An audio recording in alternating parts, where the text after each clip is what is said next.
everyone. Welcome to episode 3 of the Cosmic Wizard Show, a show where I am reaching out to practitioners of astrology who are working outside the bounds of mainstream tropical astrology.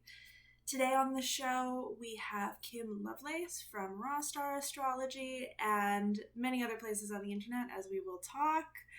And this conversation was really activating for me, actually, after the fact, and I hope that you enjoyed as much as I did. Kim just has this wonderful, grounded sort of gravitas, and it was fabulous speaking with her. So, without further ado, here is our conversation. I hope you enjoy it. Today, I have on with me Kim Lovelace. Hello, Kim. Welcome. Greetings, everyone. Happy to be here. Well, I was really excited. I wanted to talk to you about, you're a 13-sign astrology practitioner, correct? Yeah. Yeah, and I just wanted to talk to you a little bit about your journey there, how you found yourself practicing. Wow, well, it's a long story, actually, because I first heard about Ophiuchus when I was about 16. Okay. I was just on my way out the door, actually, at the time, and it came on the news about this 13th star sign.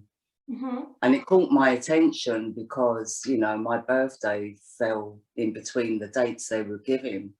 Okay. And, my grandfather was an astrologer, my maternal grandfather. He was an astrologer. So I've grown up around astrology. Oh, cool. And, other metaphysical. Mm-hmm. My grandparents were both mediums as well. I mean, that's how they met, in a closed circle in a spiritualist church. So, so I always had a great interest in it. And I was quite fascinated when I heard it, but I couldn't get any more information. There was just nowhere to go at that time. Mm-hmm. And and then around about 1987, I think that was around about 79, 1980. Mm-hmm. And then around 87, I learned about Lilith, the story of Lilith. Okay. And I've made the connection now, like later on in life. So, that was my initial journey. So although I was practicing 12-sign astrology in the late 90s, Mm-hmm. I was actually editing a magazine. I was doing horoscopes for both the magazine and a local history website. Okay. And I just wasn't comfortable with it. I think in the back of my mind, maybe subconsciously, because I knew there was a 13th star sign, Mm-hmm. I never fully felt comfortable. And I originally, my background is in psychic readings. I mean, I was a psychic reader working around the agencies for years, little bookshops, so privately as well. Mm-hmm. And so when the internet came about, Mm-hmm. every so often I'd go online and try and Google it, when Google come in around about 2006, 2007, I started to Google it. Yeah. And at first I wasn't really finding anything. Mm. And then around about 2011, it hit the headlines again. So I Googled it. I found a little bit of information, but not a lot. Mm-hmm. And it was in 2013, I Googled it again. And then I came across the Siderealist website, Eric Seligson. Mm-hmm. I came across Astrology 13, Facilis Canitas. And another guy that had a website or an astrology channel called Rahotep. So there was these 3 people, like, all doing 13 star sign astrology, and that was it. Mm. That's when it all took off for me. Okay. Yeah. Awesome. I joined both Facilis and Eric. I was, collaborating with the both of them at that time. Okay, cool. And so from then on, that's what you do, no more of this 12-sign business. Yeah, well, it was like the missing piece to the jigsaw. And, for the last 8 years, I've just been intensely studying like ancient history and I've created my own chart wheel now, which is, excuse me, I've got a sweet in my mouth, which is basically based on true astronomy, like how, you know, where the constellations actually are. Mm-hmm. You know, and it's working quite well. It's been since 2018, September 2018. Mm-hmm. The chart wheel was created and up and running. And since then, I've been getting my own head around it. And yeah. And so this is Like, a 13 house system that you use, right? yeah. Okay. Yeah. And could you tell me a little bit more about that? Yeah, sure. So, well, in 2016, I got in contact with Walter Berg, who's the original founder of 13 Star Sign Astrology. Now, Walter Berg, I mean, he's an astrophysicist, but he's also a scientist. But he grew up around astrology. He was always studying the stars, and he noticed from a very early age that there was another constellation that sat on the ecliptic. So I contacted him in 2016, and he agreed to send over his ephemeris to, you know, all the astrology programs like Astro App and Capricorn Prometheus. And but it's still based on Aries being the ruler of the first house. Now, the first house should really be defined by the age we are living in. Oh, okay. So we are still in the age of Pisces right now, you know. So the sun on the March equinox rises at 8 degrees in Pisces. So therefore, Pisces should be the ruler of the first house. Okay. So which makes, it just makes a difference in the house cusp, you know, because each constellation is a different size. So having the correct house sizes was so important for my work. So is each house, like, does it start with Pisces and it's the size of Pisces for house 1? Yeah, I mean, in the settings of the astrological program, because the house is really in a natal chart are defined by the person's location and time of birth. Date of birth, time of birth, and location. Location is obviously very important. Yeah. Because what we got to understand is, you know, that the sun, the dawning of a new day, actually begins in New Zealand. And then the sun works its way across the planet. So by the time the sun rises on the March equinox in like the UK where I'm based, it's normally the sun's moved into the 5th house by that point. Okay, yeah. So, you know, and but yeah, it's just literally for the settings in the astrological program that the house sizes are exact to how it is in the true lifetime sky. Oh, okay. If that makes sense, because it's very technical. So a lot of people. A little bit. Yeah. So it's split up by time wise then. Yeah. Okay. Houses is something location on the March equinox, when the sun rises, it rises in Pisces. Okay. So that defines the first house really, because it's the age we are living in. When the sun rises in Pisces, it's the age we are in. It defines the age we're living in. Okay, I see. And so I take it with your 13 houses, you have a house that a fucus rules? Sure. And like what sort of, could you tell me a bit about what you use that house for? Yeah, I mean, that is the house of our inner temple. You know, so it's the house of our our magic really, but it's also the house of our hidden gifts. It's the house of it's a threefold house. Okay. It's also the house that we ascend in when we have a Kundalini awakening. It's the 10th house it happens in. It's the 10th house that activates that. And so when we go through the ninth house, which is ruled by Scorpio in the true lifetime sky, it's, you know, that's the house of death. That's the house where we're kind of stripped. You know, we're stripped, we're kind of going through that self-exposure. Okay. And then we go into the 10th house to rise, to ascend, you know. So it's the house of ascension. It's the house of Christ consciousness. Okay. You know, it's the house of like, you know, also healing. You know, Ophiuchus is also the doctor of the zodiac. And, you know, so, yeah, I mean, it's quite a big energy. It's a very important house in the zodiac. Okay. And you use the actual constellation boundaries, not midpoints, right? Yeah, I use the actual, yeah. Some people use that. I think the midpoints are very interesting, but yeah.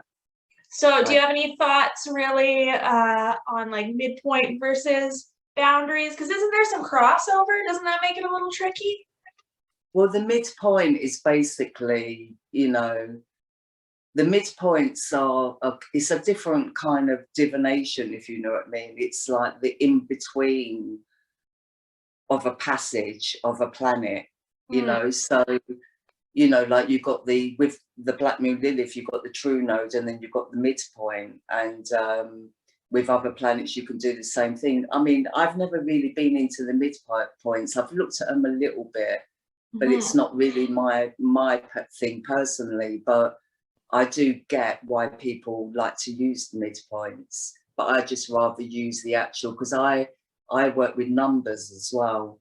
Okay. So, you know, the degree of the planet to me is important in my work. So that's why I don't really use midpoints. Gotcha. But I understand other astrologers that do, and I get, you know, we've all got our own different ways of working. Yeah, for sure. Yeah. Okay. Well, you mentioned Lilith at the start. Yeah. Do you want to talk a little bit more about that? Do you think, because you have a Facebook group, right? RaStar Astrology? Yeah.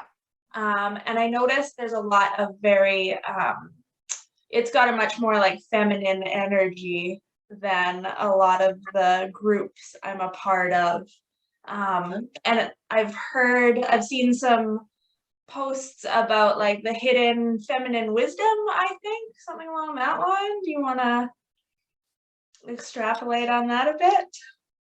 Yeah, that sounds like Rebecca's work with the hidden feminine and that. I mean, she's very into, you know, she's got a lot of knowledge about, she lives in Glastonbury, Avalon, so it's all about the feminine. And you know, it's all about the twin flame, etc. Gotcha. But yeah, I suppose feminine, because the feminine represents the spiritual. It's just an energy. It doesn't mean like male or female. It's just an energy. So the feminine, like Ophiuchus is really, you know, Ophiuchus himself was a male. Okay. But it's a threefold sign because he's got 2 women or 3 women, really, you know. In that sign, there's 3 women there. Like in Egyptian, it would be Isis, her twin sister Nephis, and the mother of Ophiuchus. Okay. So, and the mother of Ophiuchus is actually Aquarius. Oh, okay. So Aquarius is the 13th house, but there's an umbilical cord going from the 10th house into the 13th. Okay. So the umbilical cord. Like, yeah. Can you tell me more about that? What do you mean by that? Well, you know, we all, even though when we're born, the umbilical cord gets cut in the physical world, in the spiritual world, the umbilical cord is still attached to the mother. You know, so it's an energy flow. Okay. So, you know, Aquarius, she was very feminine. She was a high priestess, and you know, so she has great influence over her son Ophiuchus in the 10th house. And then you have, like, because Ophiuchus in Egyptian was Osiris. Okay. And Osiris's wife was Isis, Hmm. but his firstborn son was actually to Nephis. Okay. And Nephis is actually Lilith in Sumerian, which is Oh. also Inanna, the great queen Inanna. Uh-huh. So, but she got demonized because, you know, she got demonized because of her antics. I won't go too much into that right now because I'm just writing a book about it. And I Oh, find okay. when I give out snippets, people kind of take it and do something different with it. So, you know, Okay. but the Black Moon, I mean, she obviously had to learn lessons the hard way, like most of us do in life. Hmm. And you know, she's been badly demonized, and I think in you know, in Glastonbury, Avalon, where Rebecca lives, it's all about Mary Magdalene. So Nephis, Lilith also represents the Mary Magdalene as well. So, you know, in the Bible, they say Mary Magdalene got stoned. She was called a whore, you know, and sorry if you don't mind me using that Oh, word. yeah, that's okay. And obviously in Sumerian history, Inanna was the whore of Babylon. Oh. Literally because she seduced Osiris and bore him his first son. So, and she was actually married to Osiris's half brother. Okay. So it was a big scandalous thing that went on once it was all found out, you know. But so she carries this deep knowledge and deep wisdom because she learnt some very harsh lessons from that experience. You know, so when we first enter into the 10th house on a spiritual level, we first come to Pandora's box, which is like overlooked by the Black Moon Lilith, or Lilith herself. And she's the one that entices us to open the box. So to face our fears, to face our demons. Okay. And then at the bottom of the box, we have the light, the star of hope. And it's when we reach that, when we've dealt with all the spite and the demons and the fears, that we actually ascend up into the ethers. Okay. And that's why I use the caduceus as my logo, because to me that is the Kundalini awakening, and it's also about genetic coding. Oh, okay. And it's a house that really is all about numbers as well. Okay, interesting. Yeah. Well, this is great to talk to you. I'm definitely a lot more familiar with like the Greek mythology, and Sure. I'm just beginning to, I mean, obviously dipping my toe into these waters, you got to go back farther, right? So, but Yeah. I'm still at the start, so it's lovely to hear these other things. Let's see, which direction should we go in? Well, if we were to talk a little bit more, you know, current events, do you have any like transits that you're really keeping an eye on that you're excited about? Yeah. I mean, we've got a lunar eclipse coming up on the 26th of May, which will take place in the sign of Scorpio in 13 star sign astrology. I mean, the eclipses this year are major, like they were last year. Not that last year we had extra eclipses than normal, but this year we've got the standards, you know. But it's very rare we get eclipses in Ophiuchus. And it's kind of even more rare, I suppose, to have them in Scorpio in a way, because Scorpio is only 6 degrees, 6 days long. Oh. So this one's going to happen in Scorpio. So that's a very deep energy. So, and it's a very investigative energy as well, Scorpio. So there's going to be a hell of a lot of deep reflection on that upcoming lunar eclipse in May. And a lunar eclipse is always followed by a solar eclipse. And the solar eclipse will happen on the 10th of June. And that will be 26 degrees in Taurus. Interesting. So Taurus is a big energy throughout all these eclipses, because at the lunar eclipse, the sun will be in Taurus, even though the moon will be in Scorpio. Okay. Then we will have a solar eclipse actually in Taurus. And then in November, on the 19th of November, we have a lunar eclipse in Taurus at 3 degrees. But the sun will be in Libra. Yes. So that's a little bit of a balancing of the energies in preparation for the solar eclipse that's going to happen in Ophiuchus on the 4th of December. Oh, okay. So, and you know, the actual full moon lunar eclipse in November will actually have a Yod aspect aimed right towards the black moon Lilith. Oh. Now, the last time we had a Yod aimed towards the black moon Lilith was at the Lionsgate portal in 2019, and that was major. So the eclipses this year, even though there's fewer of them, they're really going to have a strong impact. And it's going to really be all to do with, you know, our physical material world. That's where we're going to see it, you know, play out in. Okay. But with eclipses and big major conjunctions that we have with the planets, they don't necessarily happen on that day. We don't necessarily see a change or the effects on that day. Yeah, for sure. It's for a period, right?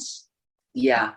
So we're still living out the conjunctions from last year. I mean, they're still heavily impacting the Earth right now and humanity. And, you know, so the solar eclipse in Ophiuchus, I really do feel there's a big awakening going on with that particular eclipse. Like last year we had a solar eclipse in Ophiuchus. That was a major awakening point as well. Last year I was still doing like Western sidereal, but I wasn't fully on to the 13 sign. So I was a little, sorry?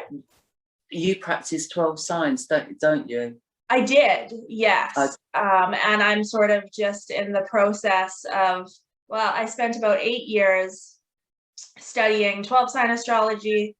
Finally got to a point where I was like, wait a second, something's up here. And I always sort of assumed it was because I didn't understand the astronomy enough. Then it all clicked for me, and I was like, oh, it's just not quite right. So then I tracked transits in sidereal for a while, for like a year and a half, and I was like, well, this is obviously, the stars mean something. So it's been a bit of a slow transition over, but it's interesting. It does seem that this idea of awakening is something that's very active in the just collective consciousness right now. Yeah. For sure. And if we're gonna have another solar eclipse there, interesting things coming. Yeah. And you know, we've got further big shifts happening over the next few years as well. You know, I've got my notes here because I've got a brain like a sieve. I think it's the age I'm at. So, you know, and the black moon Lilith will actually be in Taurus on all those eclipse dates. Oh, so it's very significant to the financial world, you know. But we've got Saturn will enter into Taurus on the 14th of February in 2023. Now, Saturn moves a bit quicker than Neptune, Uranus, and Pluto, obviously. Yeah. But Neptune, the big one we've got coming up next year in 2022, in February 2022, is we have Neptune moving into his own sign of Pisces. So it's not there yet by the constellation boundary. No, it's still in Aquarius. He's still in Aquarius right now. Okay. And he entered into Aquarius around about 2010. Okay. And Aquarius is the ruler of the 13th house, which is the hidden. I mean, the houses still have the same meaning, Okay. but it shifts a bit. Yeah. So the 13th house is the hidden institutions and stuff like that. And when Neptune moved into Aquarius around about 2010, 2011, the statistics for mental health like started to go way off scale. Interesting. Yeah, because Aquarius is it's always been called the Mad Hatter, so to speak, the eccentricity of that star sign. Yeah. So Neptune is a very psychic sign. So in that environment, together, yeah, because it doesn't really fit into the modern day world. Uranus and Neptune are very ancient, alongside, but they're very ancient planets. So, it's all about psychic intuition and telepathic communication, etc. So a lot of people have been having these awakenings, but it's a little bit overwhelming for some that haven't been brought up in that kind of environment. And well, at least where I am anyways, I'm in Canada, we don't really have the cultural background or like foundation for anyone to know what to do with that, sort of, other than be like, oh no, am I going crazy? Yeah, I think that's the same scenario for most of the Western world, to be honest. The Eastern world are more familiar than, they're more on that level. But, the Western, especially in the Northern Hemisphere, it's, a little bit more, we all just work. Yeah. And, the only kind of spirituality most of us really know is religion, so, yeah. But, yeah, so that's very, like, materialist, scientific in our viewpoint, which leaves a lot between the lines, Yeah. Yeah. But I would say since around about 2010, 2011, there has been like more and more people coming into their own self-power, coming into and recognizing their own inner temple. So especially with the breaking down of culture, the breaking down of religion, and that's been Pluto's transit through Sagittarius. He's been breaking down religion, breaking down culture, but it's been manipulated, and Scorpio can be a very manipulative sign. So he will actually enter into Capricorn in March 2023. So that's still yet to come too. Yeah. And it's interesting, this boundary versus midpoint thing. Okay, yeah. But I don't want to interrupt you. What were you saying about that? That I'm curious about, because I've been watching for it for pretty much the entire time I've been actually studying astrology. But then I keep just realizing, like, oh, it's not actually yet. Oh, it's not actually yet. Yeah, because 13 star sign astrology is behind in constellations, like when was well, I don't want to get into the technical details, but Western astrology is actually a whole constellation ahead, and that's why it's making less and less sense, because it's moving further and further away. So, although the aspects are very similar, the aspects are more or less the same between the planets. But yeah, when Pluto, while Pluto's been transiting, Sagittarius is all about religion. It's all about, transparency. It's all about culture, and our belief systems, right? Yeah, basically, our morals and principles and stuff like that. So Capricorn is actually all about establishments. It's all about corporations and like structures, like the skeleton, the structure of organizations or anything really, even our bodies. Our Saturn rules our skeleton, the bones, right? doesn't it? Yeah. Yeah. I'm going through my second Saturn return, so. Oh, that's exciting. Yeah. Well, not really. As fun as the first. Well, so Capricorn, or Pluto's going to hit Capricorn in 2022, did you say? 23. 2023. March 23, yeah. Okay. So we've got Neptune moving into Pisces in 22. We've got Pluto moving into Capricorn in 23. And we've got Uranus entering into Taurus in 2024. So to me, I mean, when I was doing a rundown of it, I kept getting digital currency, like the whole financial system's going to change for real, you know. So it will all go digital, and that's what I'm seeing. So but it's going to, you know, by the time May 2024 comes, when Uranus enters into Taurus, I just feel we're all going to know where we're at by that point. Okay. I feel leading up to that point, it's still very up and down, like we just don't know whether we're coming or going, and there's going to be a lot happening in our environment globally. So yeah, I feel like when Pluto hits Capricorn, a lot is going to change. Yeah. I feel like we've been feeling it I feel like I've been feeling it for like 12 years now at this point, but like, I don't know, back in high school and stuff, I just felt like everyone was like, oh, I feel like we're just on the edge of like civilization falling somehow, you know? And I don't think it's necessarily going to be all like doomy gloomy, but I think it's going to be vastly different from what we've expected or what has been, you know? Yeah. And, you know, I mean, I am a little bit of an activist, you know, you know, I am all love and light, but I'm also, you know, I've got my 2 feet on the ground. Do you know what I mean? And, you know, I always saw that this time was going to bring about big change. And, you know, many of us want to welcome the change because things couldn't really go on the way they were. We were just being overworked, underpaid, not very much appreciated either, you know.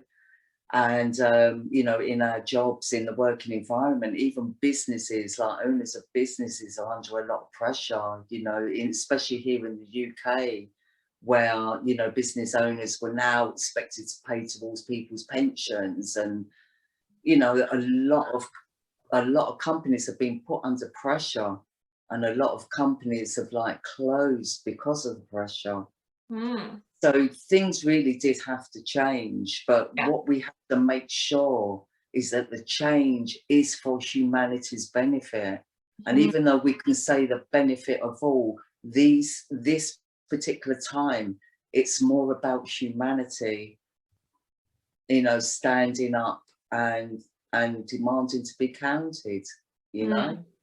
So, and obviously with the node, the south node in our Fucus right now, with the eclipses happening in our Fucus, I mean, a Fucus is a doctor, it is about the medical industry. But a Fucus is organic, you know, a Fucus is an organic energy. So it's all about, you know, natural plants, natural remedies. And that healing within. Yeah. All doctors swear an oath to Hippocrates, or the Hippocratic Oath. Well, you know, Walter Berg writes in his book, when he talks about a Fucus, how they're swearing an oath really to Ophiuchus, because they're using Ophiuchus' symbol, which is the caduceus, like the snake and the rod.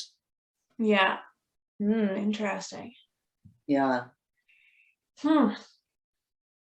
And the south node is all about karma from the past, you know, from the ancient past. It's ancient wisdom. Interesting. Yeah. What if someone wants to learn more about like the history of Ophiuchus? what direction would you point them in? What's the best place to look? Well, I've been kind of downloading a lot of stuff since 2019 and researching a lot of stuff since 2019. And well, I've been researching a lot longer than that, but I've been putting voice notes and notes together to write a book. I was going to do a video. I was going to do a video presentation, but there's just so much I need to get out there, because I want to tell people about the mythology of the ancestry of the star signs, of who's who. This is what I've been studying for the last 8 years. And the story behind the people as well, and how it got to this point where we're at now. So you think that it was hidden on purpose? Yeah, definitely. Is there anything that you can go into that, or we got to wait for the book? Well, no, I mean, if we look into ancient history, if we go to Samaria, if we go to Egypt, a lot of the writings have been scrubbed out. People's names have been scrubbed off. They've been finding bodies with no names on the tombs and stuff like that. So like today, how they're bringing down all the statues. Yeah. Okay. The same thing happened in ancient history. Okay. And the thing is, that's how we lose history, but they had to change the story because they, for control and that's why religions were set up. We were taken away from, because it's hard to say without giving bits away, but all I can say, this is a story of two races coming together. And we're literally talking two races. We're not talking about two nationalities. So when people say here on our earth, like, oh, this race, like, the Indian race or the English race or the French, we are all one race. All of us are one race. But so you're talking like species style? Sorry? You're talking like species style, right? Yes. Yeah. Oh. Yeah, we are the product of two different races of beings coming together in union. And that union, to me, from what I understand, was a sacred union. It was a genuine union. And but and that's where it's all got demonized. Like Adam and Eve in the garden. How dare they, how dare they recognize they've got bodies? Do you know what I mean? And and it's the whole story's been changed, although they've left a lot of the truth in there. But I've got the story from literally the images, because so many people have interpreted the text. But that's all but that's it's all like a game of telephone, basically, right? Yeah. I mean, I got my story from the images and from hearing about the text, like the people that have studied them and translated them. I've learned a lot from the text, but the images is what really told me the story. But then I'm a very visual person, you know. But it's literally a story of two different races coming together. And it was it's very taboo. It was very taboo, and it caused a big divide. I see. And so that's why they changed the story. Yeah, and we are seeing it play out today because the South Node is in Ophiuchus. This is ancient history, the karma back on the earth today. That is what the South Node is showing us. What is going on today is literally very similar to what happened in ancient history. Interesting. Well, I look forward to your book.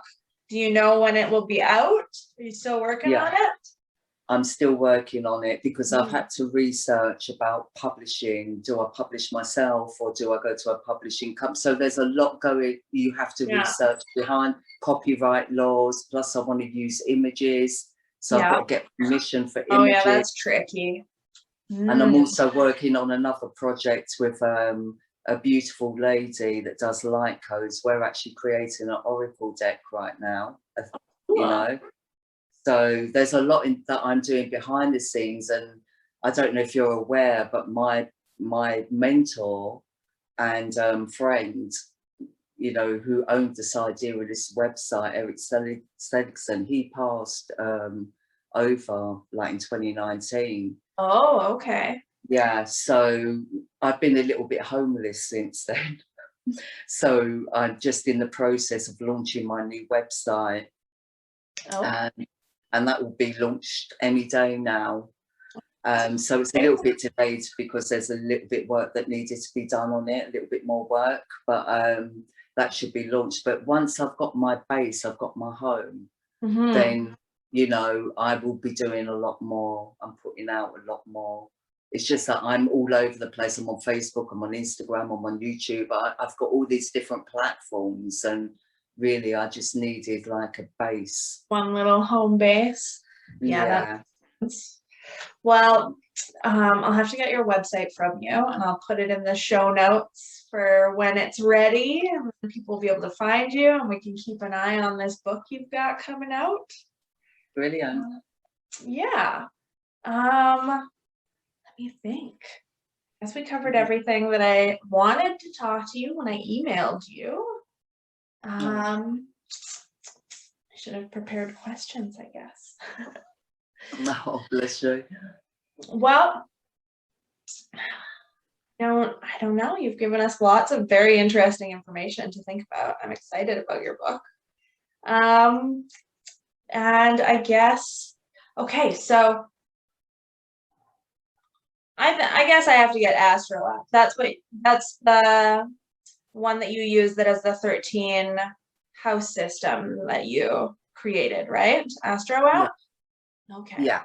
And this is what uses the actual boundaries instead of midpoints. Yeah, well, it's Walter Berg's calculations.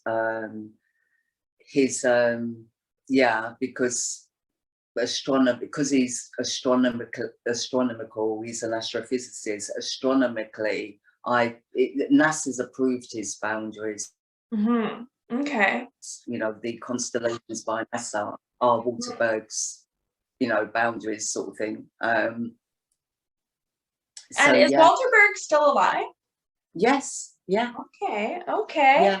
I came across his website when I first started digging into this, and it's rather out of date, so I wasn't sure, and I don't think there's information to get a hold of his publishers, but not him. Yeah, well, he's basically handed the baton down to me. He writes on his website, he's handed the baton down to, well, Eric, he handed it down to, and RaStar, which is me. So he's basically, I mean, I'm in contact with him. We do email each other, and I always give him updates of how things are going. He's actually working on a scientific project at the moment, all to do with the dark energy. So he's researching, doing a lot of research there with the dark energy and the dark matter. Dark matter, okay. But he's retired from astrology now. He's actually retired. Okay. And he has done a lot of books, but they're all in Japanese. That's what I found that made me quite sad. He's just got the one in English, right? Sorry? He's got the one in English? 13 in astrology? Yeah, the 13 signs, the zodiac, yeah. Okay. And he's done he did one on his own biography. He did a biography as well, but I've got a copy of that, but I haven't seen it. I think, you know, it's out of publication now. And, but most of his books are all in Japanese because the Western world just wasn't ready for him at that point. Yeah. So, but he, you know, both him and Eric always taught me to learn this 13 star sign system from my own point of view, and to put my, you know, and that's what I've been doing, using my own intuition. So, and I think that's a good way, because it's what you're comfortable with. Like, you know, we say people, through degrees, whereas other people use midpoints. And, you know, we've all got our own way of working. So to incorporate that into, you know, the 13 star sign system, I think is great. So by the boundaries, the sun is in Pisces? What now? Yes, right now. Yeah, Okay. the sun Pisces, yeah. Okay. How far does it have to go now? I can't remember when it enters into. I'm terrible with the dates.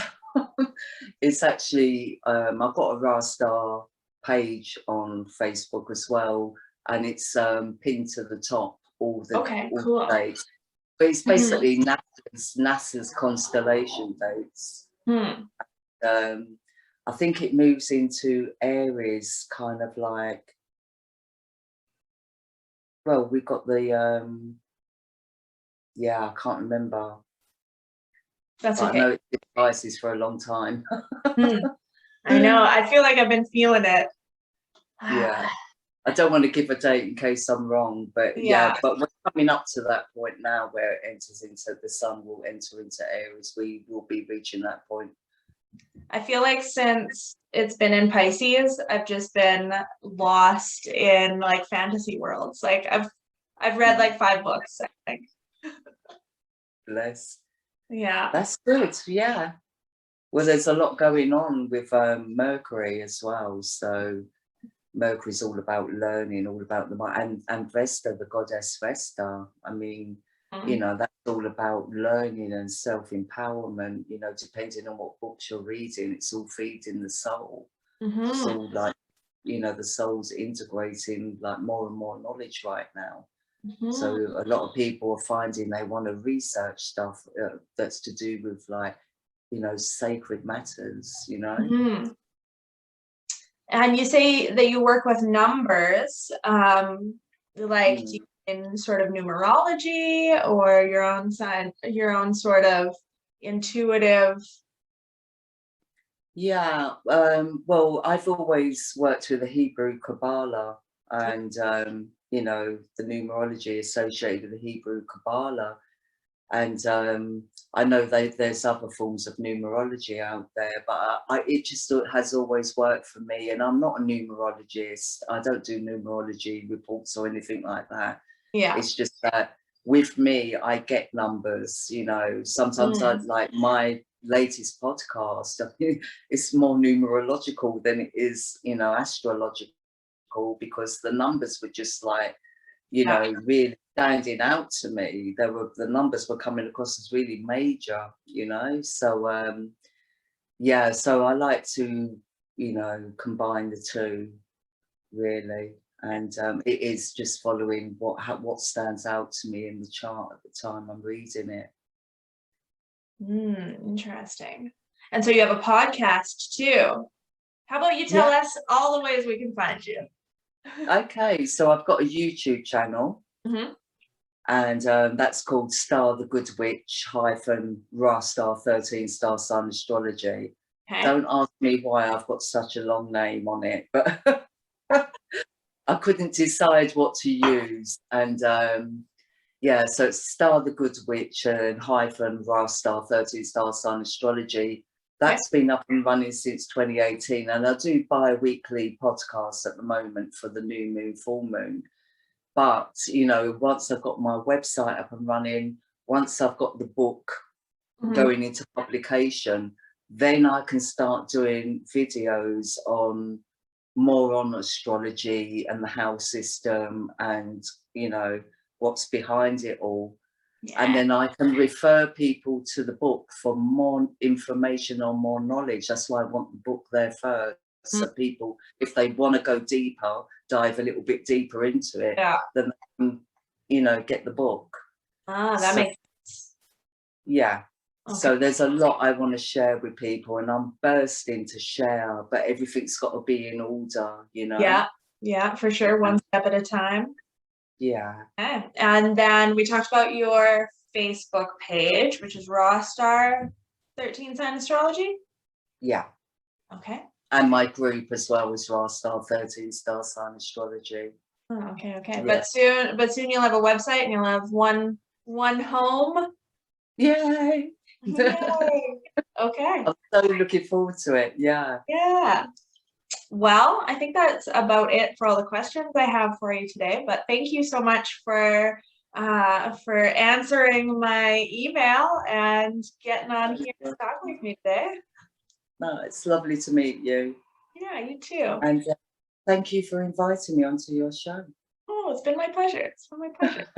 I feel like this is the future of astrology. And Yeah. and you know, I also feel like a lot of the practitioners are, you know, they're going a lot deeper with astrology, and and because of that, everyone's sort of in it with the spirit to learn, and everyone seems to have different, really great perspectives on it. So I've been enjoying gathering people together and hearing where everyone's coming from. And the wonderful thing, I mean, astrology is really based on astronomy. We're talking about planets and star signs, you know, that are actually in existence. And like, you know, working with 13 stars, it's a connection to the universe. It's a connection to astronomy. And, you know, there's just so much, you know, it just opens up a big door to the universe. And to me, working with 13 star sign astrology, I feel just so much more in alignment. Yeah, that's why I made the switch, is it just felt right. And when I looked around, even, you know, like in the mutable signs, I'm seeing the world answer, you know. So I agree. But I won't keep you too long, but thank you for talking to me today. And it was lovely to meet you. And you. I'll see you around the internet. Yes, you will. Take care.